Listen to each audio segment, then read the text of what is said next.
myself. Share the screen.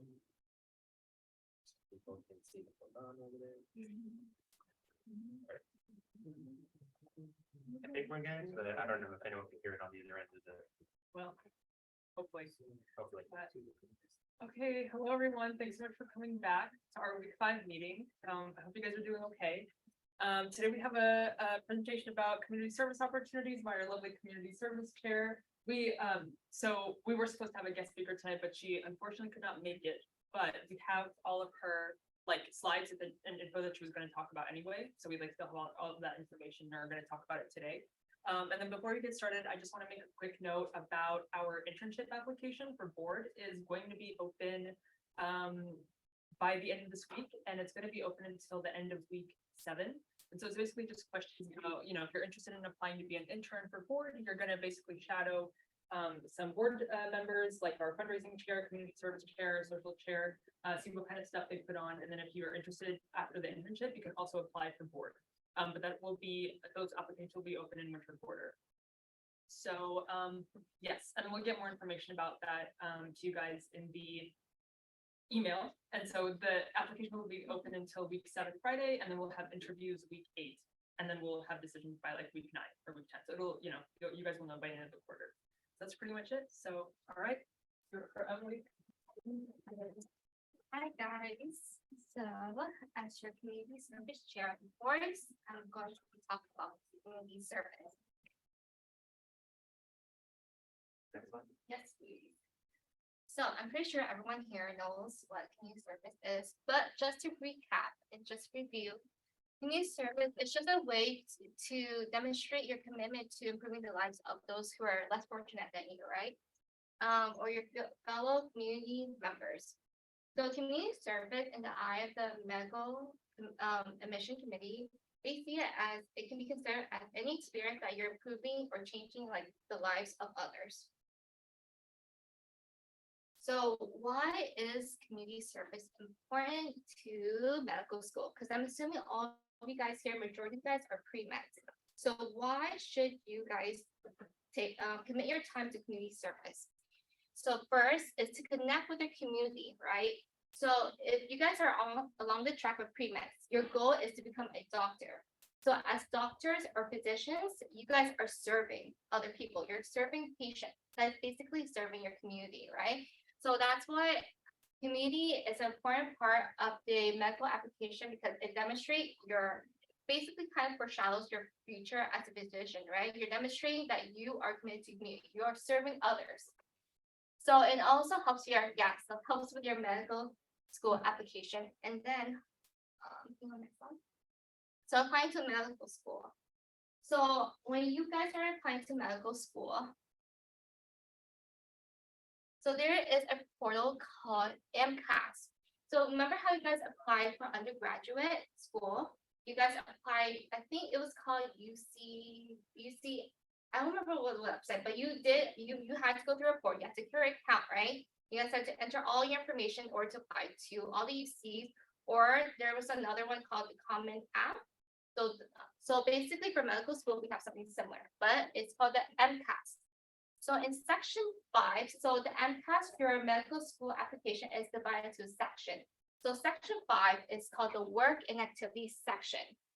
So in this section, you have a chance to include any work or extracurricular activities that you guys have done as pre-meds.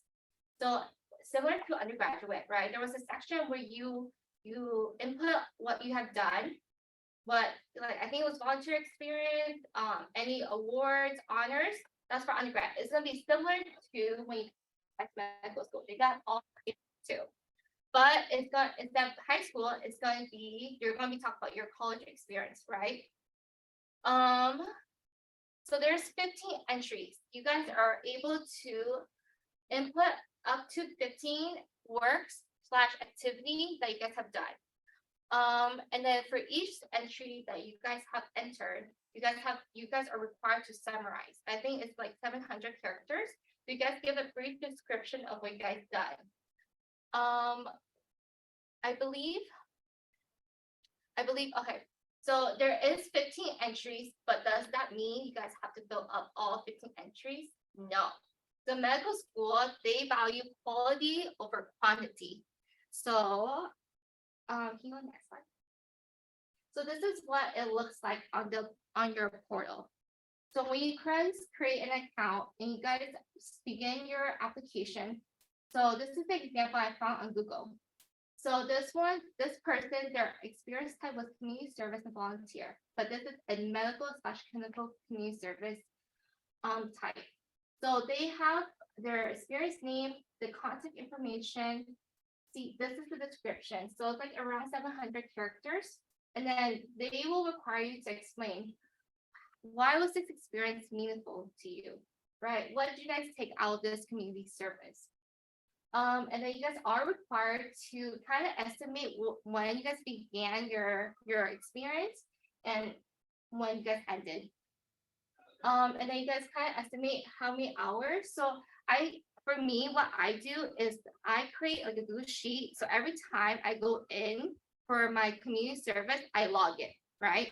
So when you guys fill out your application, you already have a log. You have it tracked. All you guys need to do is just to put it into your application. So I think that would be helpful. So you guys don't be like, well, how many hours did I volunteer per week? Or like, how long did I volunteer? You know, you guys kept track of it from beginning. All you guys need to do is input it into your application. So one question is community service a requirement for medical school? Who here thinks no? Raise your hand. Who here thinks yes? Okay. So let's see the answer. No. So community service is not a requirement. So, but it is recommended.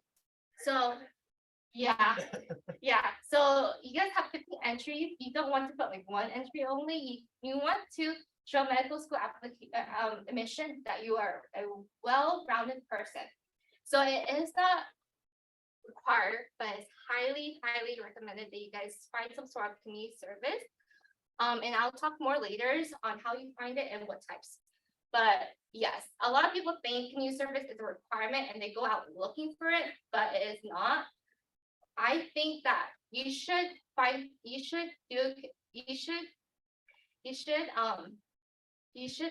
service that you want to do, right? Don't do it because it is recommended. Do it for yourself, and because remember how we talked about how you have to find what's meaningful, right? You have to write what's meaningful about your experience.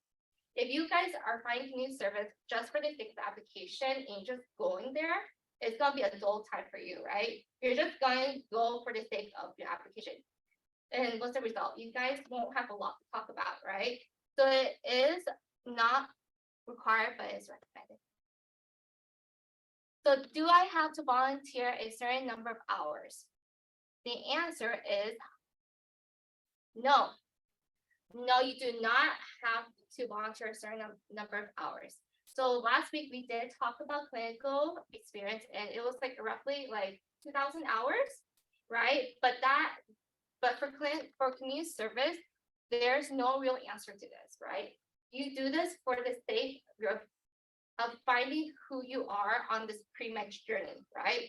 Community service, the goal of this is to see, do you like being in an environment where you're taking care of patients, where you're helping others, right? This is an opportunity to see if this is the right path for you as a physician, right? So that's why there's no real answer for this.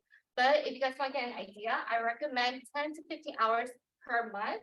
So that's great. Like you volunteer once a week. So if you volunteer like a 3 to 4 hour shift, that's like 12 hours per month already. For how long? So how long depends to you guys, but I would say don't volunteer for like, try not to volunteer for like a couple of months, because you want to show the medical school commission that you're committed to this, right? You chose this community service and you're following it through as much as you can, right? But in a scenario that you don't like it, then I guess don't stop volunteering there. Find another one. There's so many options for you guys. So if you guys show something, let's say you go to hospice, you're a volunteer for hospice, you don't like the environment. don't worry about it, just drop and go find a community service that's more suitable to you, because it'll help you, it'll make it easier for you when you're applying to talk more about it, right? If you guys don't enjoy it, there's not much to talk about. So yeah, but try to be committed to whatever you choose. Don't like switch, oh, one day I'm gonna go hospital, another day, like try to be as committed as you can. And then how to find community service? Well, the easiest option is, of course, Google. You guys can Google everything, right? That's what you guys do. So of course, how you just type in the search engine, how do I find community service? It should give you a whole bunch of options. The next option is, of course, networking. Make friends. We have our lovely boards here, right? I'm sure some of us have community service, so talk to us. Talk to the people around you, right? These people who you surround yourself will have experience and will share with you and how to connect with those with similar interests that will help you find a community service that fits you the best. And of course, our AMSA emails. So if you guys read your emails and you guys check your emails, we have community service for you. We have a list of options for you. But I want to make a disclaimer, our club has no affiliation with these organizations, right? We're just here to help you research, and we have come up lists for you to apply to, okay? So, but we have no affiliation. So what we list here, you guys have to take your own time out and apply to these different organizations, and it's all on you guys from there. But we help you with the research part, right? We help you with the Googling part, like how do I find community service? We do the research for you. So if you check your email, you should have a list.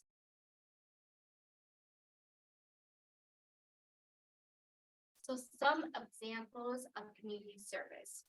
So one is obviously hospital volunteers. That's a popular option.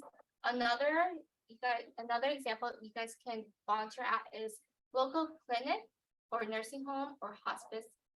You guys can become a hospice volunteers. So these are just some few examples. There's so many examples out there. You just have to find the right one for you. But yeah, Google should help you a lot. So question number 2, do I have to choose a community service relating to the health field? Who here thinks yes? Who here thinks no? Let's see the answer. Nope. Community service is defined as just you're dedicating your time to improving the life of others, right? But that does not mean you guys have to dedicate your time to just the health field, right? So remember how I say medical commissions, they're looking for a well-rounded person, right? Don't limit yourself to just the medical field or just the health field. Find a community service that suits you, right? So if you guys enjoy helping the homeless, do that for your community service and put that on your application, right? If you guys enjoy it, that means you guys have a lot to talk about, right? So try to find community service that you, out of your own time, enjoy doing, and don't limit yourself just to the health field, right? And then some other examples that are not related to health field, these are non-clinical volunteers. So you can volunteer soup kitchen, homeless shelter, tutoring, or at your local library, right? So just some few things to keep in mind while you guys are volunteering. So when you guys are volunteering, you start your shift, you show up. But during your shift, try to keep in mind of the things that stood out to you during the shift, right? So for example, I volunteer in a hospital. I show up in shift, and one day, I had this really nice encounter with a patient. I think it's really helpful if you guys keep a journal, and if any moment that stood out to you during your volunteer hours, write it down, make a note of it. Because it will help you a lot when you guys go back to your application, right? When it asks, what's something that you took out of this? What's something meaningful for you, right? So it'll help you a lot when you have a diary basically. You can just look back and kind of summarize what you guys experienced. Because who here really remembers what they did like a year ago, right? I don't remember what I ate yesterday. So it'll really help if you guys keep a journal. And then what role has volunteering played in your journey as a pre-med, right? So that's a very important question. I feel like this is a potential question they might ask you at your medical interview.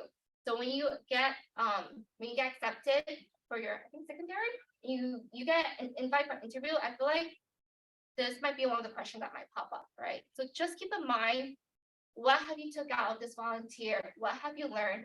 How has this played a role in your journey as a pre-med? So I want to show you guys something. So Is that the other PowerPoint? it's a right. What is the, oh, it's there. Oh, it's no, that's it. Oh, it's there. So this is the actual website you guys would use when you guys are applying to medical school. So it looks something like this.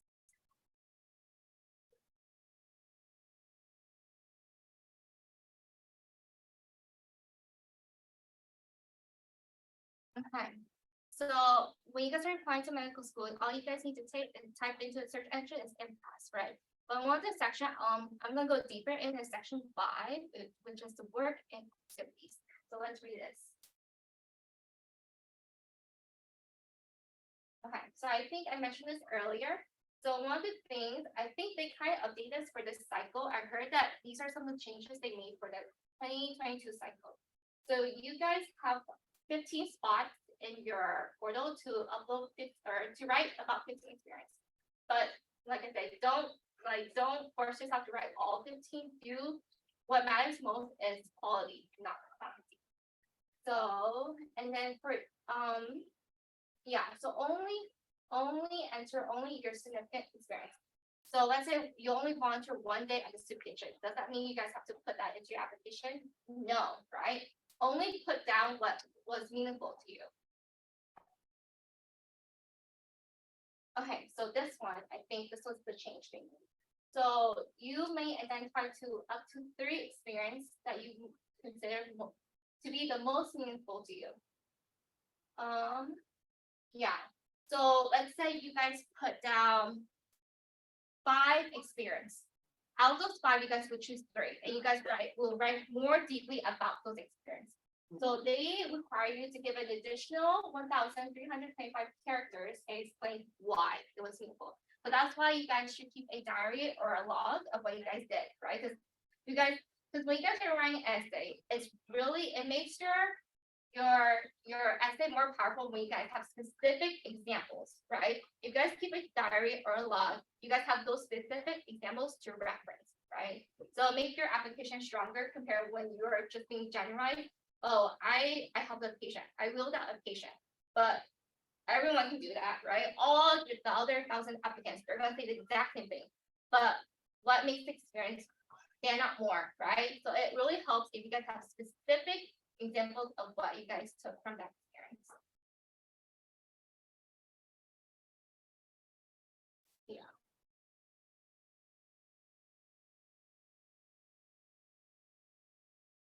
So a lot of people question what is the difference between community service and clinical work. It's kind of confusing. Even I was confused. I had to research this. So let's see. So the difference is that community service it's considered an experience that improves the lives of others, right? But community service is so broad, you can do non-clinical or clinical, right? So community service, you can be the kitchen, you can go to a homeless shelter, right?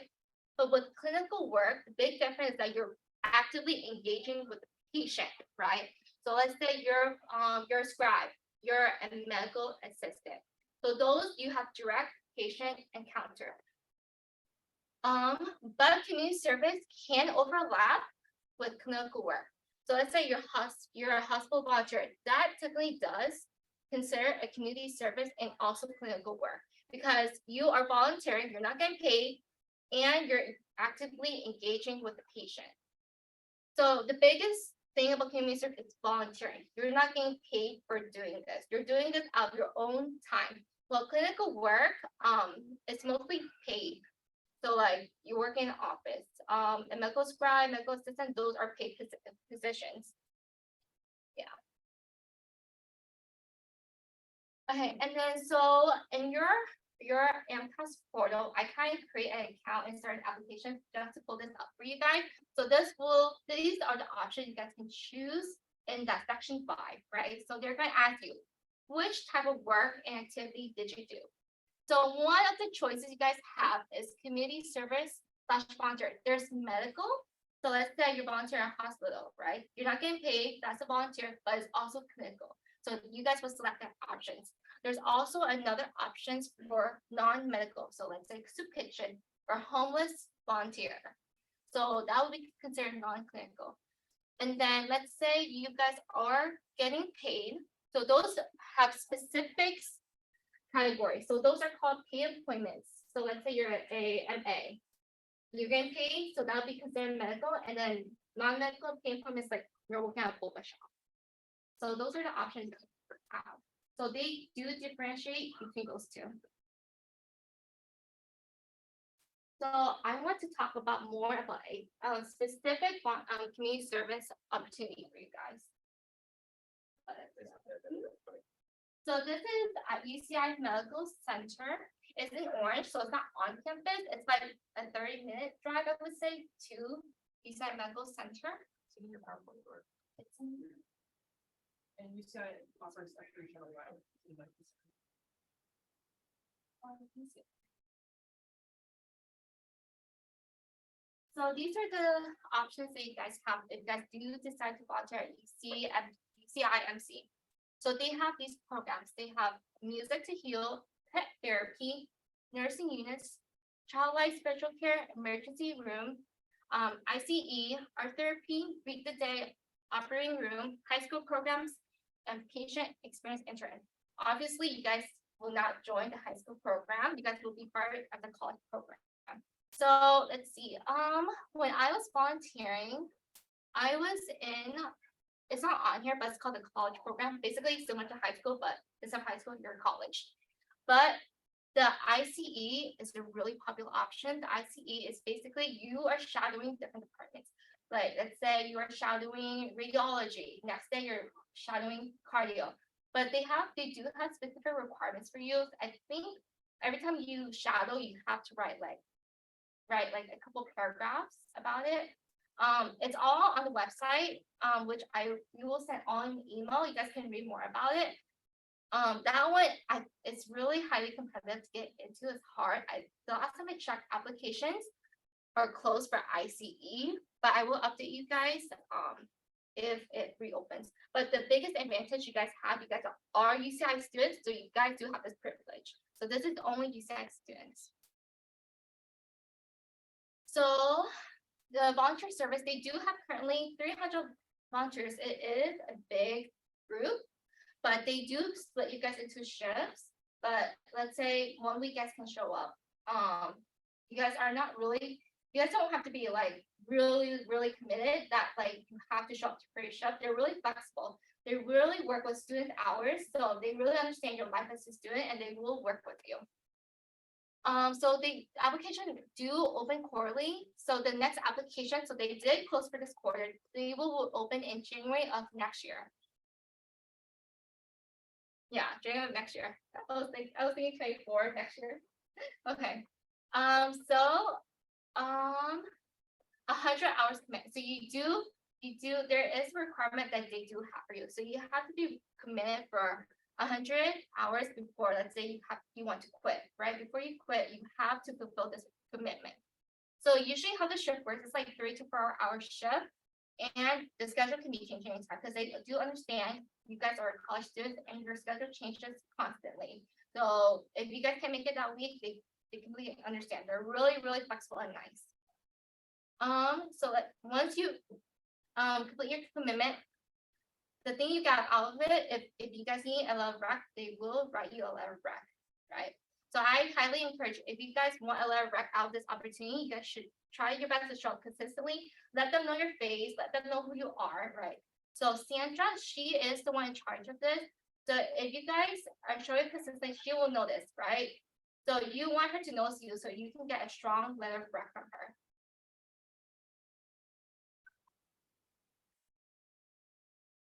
So I guess these are things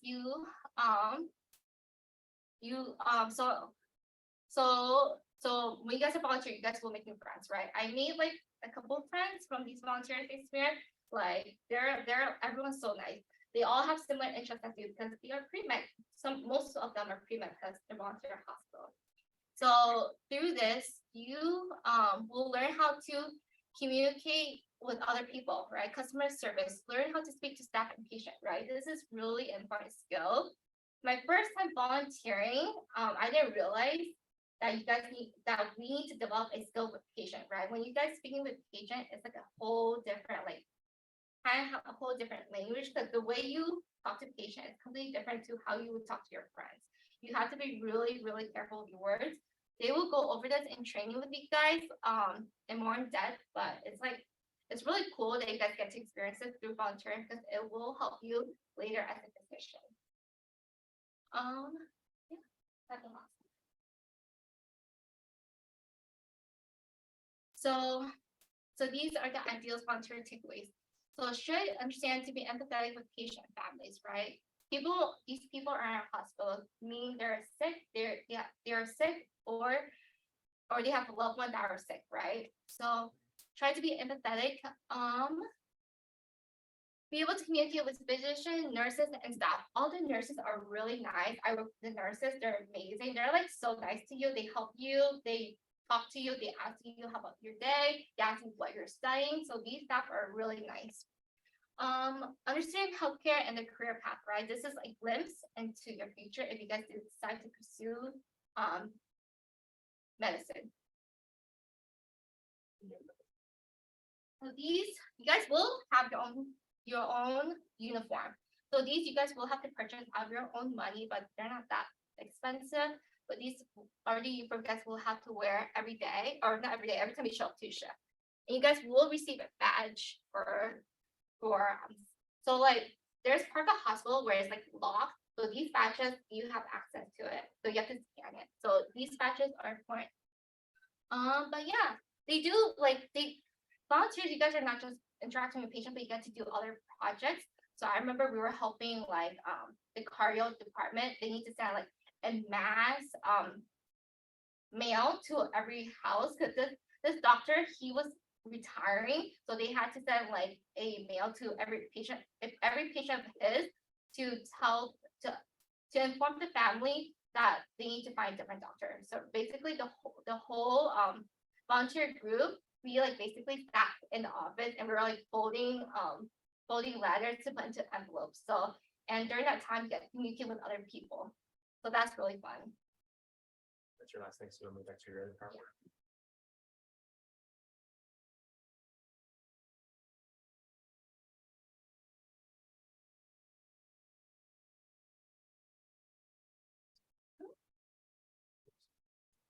So we have some board members who actually have community service, and I think we can share a bit of our experience. So you guys can get a glimpse if you guys do want to apply for community service. So I guess I'll go first. So I actually did volunteer at AMSA UCI Medical Center. I started out when I was in high school, so I was part of the high school program. So high school program is it's limited compared to a college program, right? So I think high school program, you either get to choose nursing or lab. I think those were your only two options. So I was assigned lab. So I was in the laboratory. The laboratory is where all the samples are sent. Your urine, your blood sample, all the samples are sent to the pathologist. So I got to interact with the pathologists. They're really nice and they're funny too. They would like ask you, oh, how's your school? And like, how's your day? They're like really friendly people. Let's see, do I have any memorable moment? Actually, I do. I have a funny story. So after my shift ended, so where I'm located, the laboratory is located on the 3rd floor. My goal is to get to the 1st floor. I got off the wrong floor and I somehow ended up in the ER, right? The ER, you know, the ER is a hectic place. People are like running and like patients are coming in, right? So like I basically like walked around the ER and I kind of like heard things that were like kind of scary because like, you know, when you end up in the ER, it means like something drastic happened to you, right?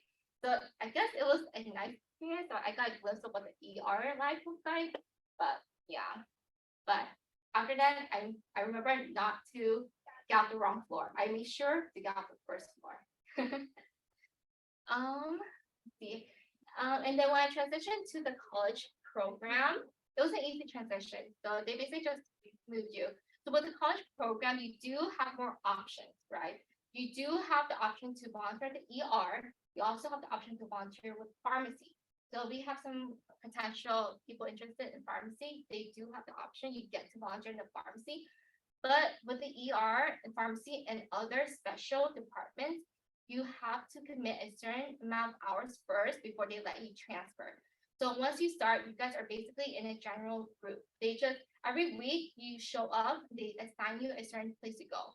So you guys don't have a really certain place, like you guys are not assigned a specific place. Every week is different, depending on where they need you guys to be. So I've been to like, gastro, I've been to, I've been to a lot. They make you run errands basically. It's kind of fun. You're basically running around the whole hospital, running errands, like delivering stuff for like people. Like I had to run forth between gastro and I had to drop off samples to like the to like a different department and then run back. It's pretty fun. And then you guys have a partner too. So yeah, that was my experience. I really liked it. So I highly recommend if you guys are interested in volunteering the hospital to apply to UCI. Yeah, and they do have a shuttle for you if you guys need a ride. So they do have a shuttle. I think they stop at a flagpole, and then there was another stop. I don't remember, but all the information will be provided to you once you guys apply. So they have all the information. Anyone want to share before?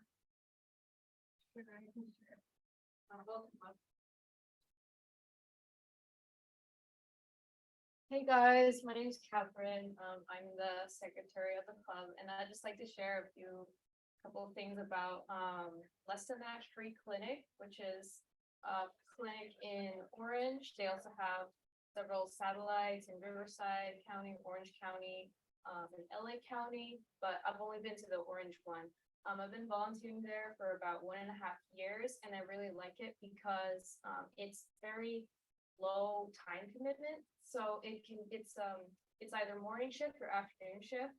Morning would be like 9 to 12, so it's only 3 hours a week, or afternoon would be 1 to 5, which is 4 hours a week. So either one of those. And recently they added a Wednesday night shift, so it's like 3 to 6 p.m. So if that one's better for you, you can do that one.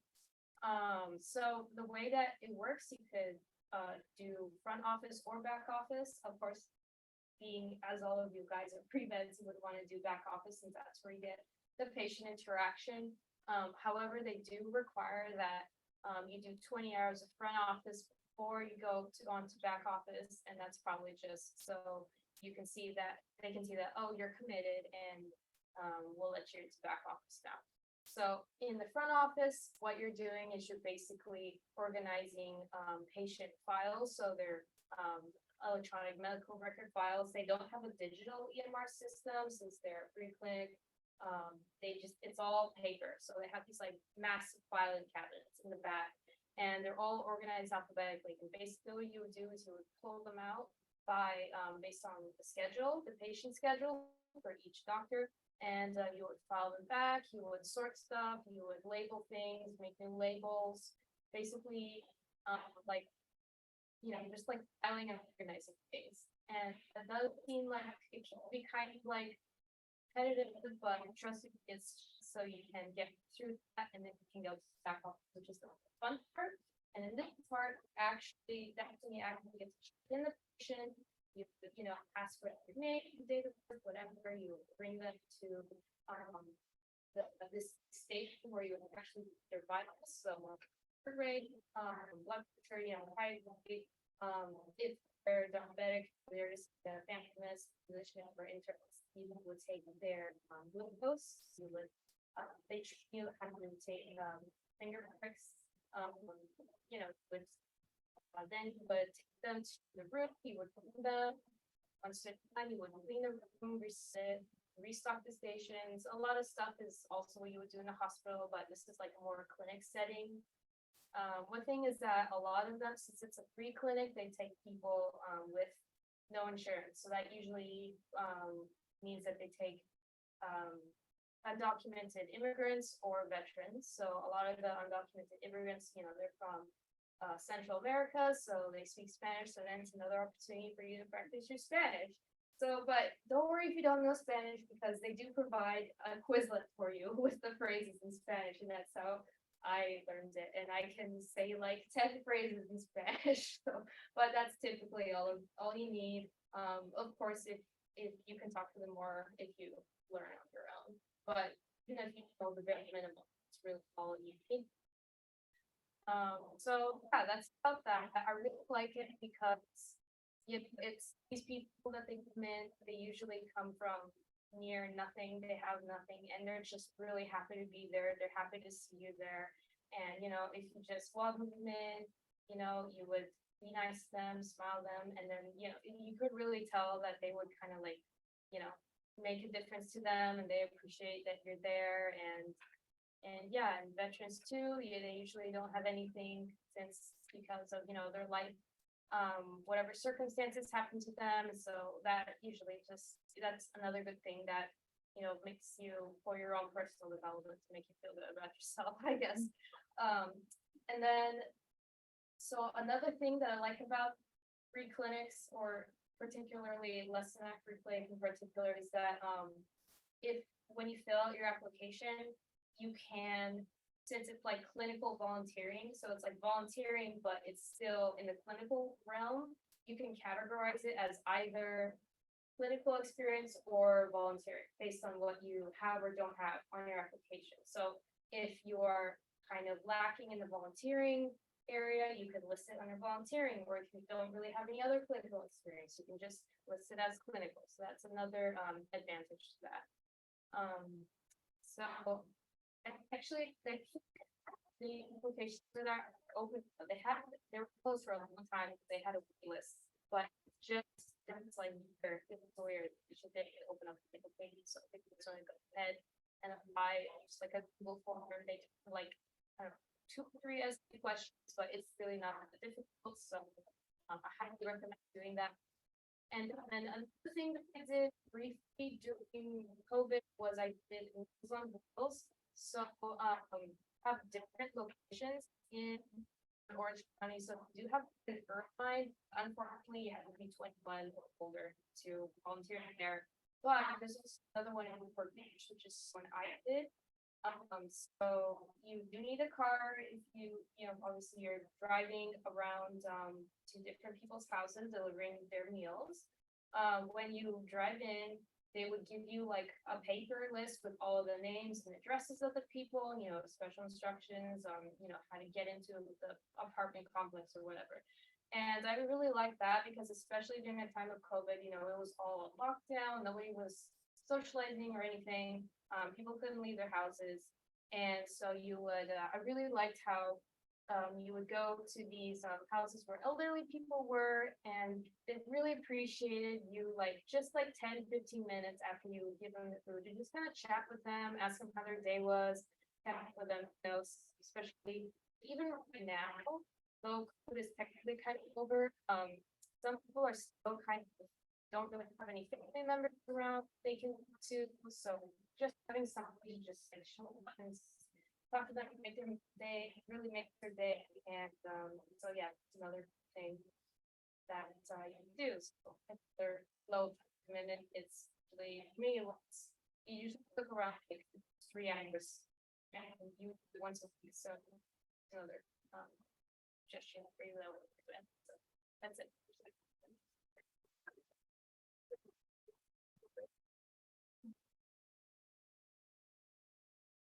We also at our last meeting talked about urgent care, which is but yeah, I mean they you guys provide as well as volunteering or unpaid, you get really great direct clinical experience. That's another opportunity for local. Hi everyone, I'm Matthew. I'm the webmaster. I'll make mine kind of short because it is short. So basically the the thing that took away from my volunteer experience is that don't discount anything you've done in the past. If you've done anything remotely volunteering, then it's, if you think about it, you know about it, then it probably counts. Because remember, when you're applying to med school, just like applying to a UC, you're talking about yourself, right? So, what I did when I was in high school was I signed up for a program. It's called Genius Squad, it's a little like geek squad, like best friend. So basically, I would be the school's whole tech support team, which was really weird. But there was one other student, and I think there was a good amount of people at the school, like 2,000 students. Apparently, only 2 of us were tech savvy enough to basically go and do that. So it took place at the school's library. So I thought for a year, it was a full year. So and I wasn't doing like tech support stuff like as a teacher or student or whatever. I was actually just kind of in the library putting books away, taking notes, different classrooms, checking books out. So things like that. The big thing I want to take away from that is definitely like tech support stuff, because you want to think about some things that you're good at, because like we talked about earlier, is if there's a hobby of yours, it's something that you like to do, you can volunteer with it. Maybe you could take it. Maybe you have a skill of something that you can do and you enjoy doing. You can turn it into volunteer work easily. So for mine, which is the tech support, when I would help actually other teachers if they didn't know how to work something, like a lot of times the teachers knew how to teach, but they can't work the computer because, for whatever reason. So I would go and I fix it or whatever. I can normally do it pretty quick. I had one teacher who's complaining that her computer in the classroom wasn't working. She didn't even turn it on. So, something like that. It was actually kind of easy. And then I think the biggest thing I took away from it was when I was helping students during their lunchtime, a lot of students would come in and they would want to print stuff because they forgot to basically print their homework before they have to turn it in their classes next period. So I think my biggest takeaway from was the fact that there are a lot of other students my age, and I kind of had the thought that a lot of people who aren't good with computers are typically the older crowd because they didn't grow up with it. And that's what I thought was the case. But it turns out that being good with computers is just something that you just have. So I actually met a lot of students that could not work a computer to save their life. And I did not think that was the thing. So there would be students that are like, do you know how to print? Because I don't know how to print. I'm like, okay, go over there and print. I'm like, well, you see, the reason why you can't print this is because you didn't click on a printer. So, small things like that. So yeah, in summary, if there's something that remotely you probably did, talk about it. You could definitely take the time on your application to brag about yourself. Definitely recommend it.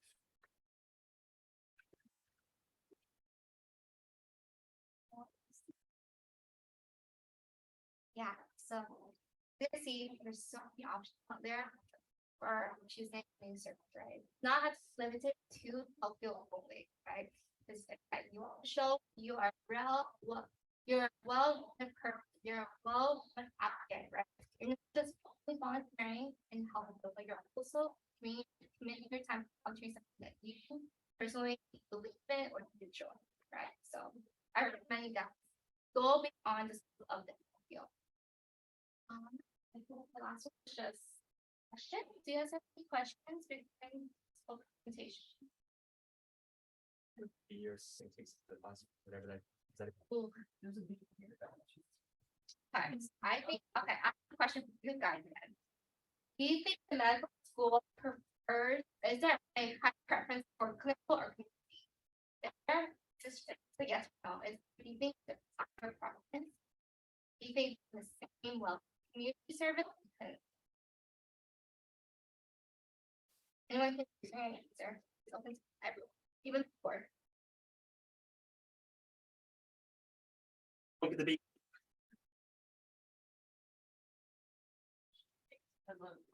You want to try? Balance, to be honest. So in short, I don't think there's a very heavy preference. We need to know how to balance it, which one is deeper.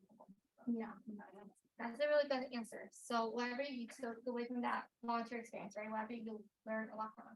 So I personally don't believe there's a higher preference, right? But you do want, for sure, you want clinical work, right? But you don't have to limit yourself to just clinical work. So between those two, clinical do have a slight weight to it, because obviously you do want some type of clinical work, right? But both experience are good experience. They're both considered good experience to have on your application. What else? Anything else? Yes. I think the question was like, that you asked everybody about, what, like, they want to see also not clinical stuff, 'cause they want to see you being well-rounded, right? So, something to think about. Yeah. So, the world knows. Don't limit yourself, like, I know as a pre-med, you're only focused on one path, becoming doctor. But sometimes you forget the things you enjoy, right? Like art, music. You guys are able to include that into your application, right? There is a section for hobby, right? Don't forget you have your own life, right? Beyond medicine and beyond like your academic life, you guys have your own personal life. If you guys are passionate about dancing, if you guys are passionate about volunteer participation, of course, please put it down on your application, right? Because imagine there's like 1,000 applicants, right? Every one of them are pre-med. They're all going to be similar to you. Most likely they're going to be bio major. Most likely they're going to be taking the same course as you. But this section 5, is your opportunity to stand out from the other application, right? So yeah, so don't forget about other stuff besides health field. So that's my one advice to you guys. Absolutely. Okay, yeah, we have a special right now at CHA, so if you guys would like to join us, let's go get some boba. And then stay tuned for our week 7 meeting, we're gonna have a clinical skills workshop with some UCI med students, that's gonna be fun. And yeah, that's pretty much it, thank you guys for coming. Thank you.